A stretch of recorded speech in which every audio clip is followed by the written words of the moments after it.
Wings up on part two of today's Local 6 Legal Line. Austin Kennedy, the Honorable Austin Kennedy, I should say, of the Bryant Law Center, Paducah, Mayfield, and Louisville, answering questions regarding personal injury at 1-888-208-6946. And we do have a viewer that wants to know, do you guys do veteran disability?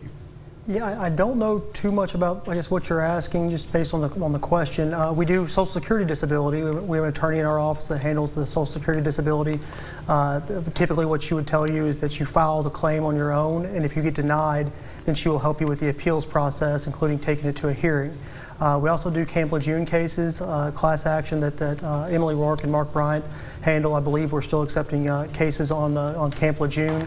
But as far as veteran disability, if that's a specific claim you are making as a veteran for some sort of policy or something that you're allowed by law, then I'm not aware of us doing anything like that. I would think that you would need to probably contact somebody who specializes in whatever claim that is. Next question comes from Jennifer, who says, I slipped and fell on snow and ice walking into a local big box store. Can I sue them for my injuries for my fall?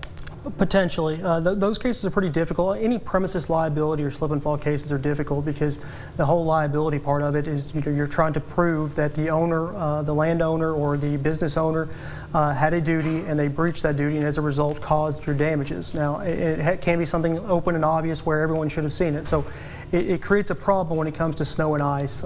If the business owner or landowner takes the responsibility or the duty to clean the sidewalks and they, for example, miss a patch of black ice and you fall on that black ice and you injure yourself and you have damages.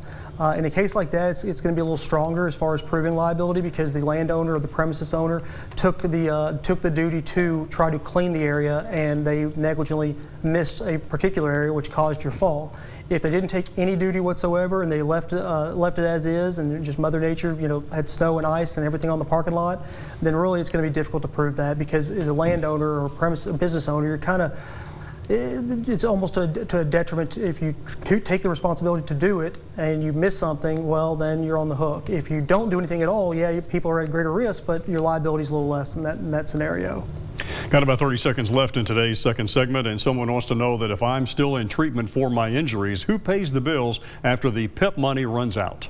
If PIP's exhausted, you don't have any additional PIP, then it's going to go on your health insurance if you have any, whether it's Medicaid, Medicare, private health insurance.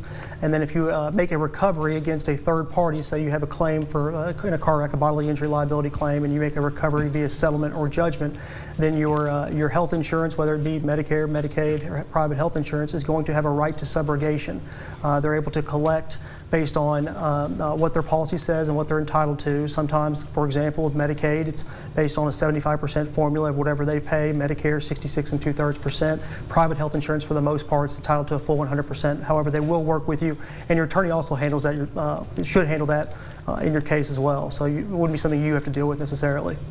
Emily Rourke, Austin Kennedy, our guest today from the Bryant Law Center on today's Local 6 Legal Line. Review these segments online very shortly at WPSDLocal6.com.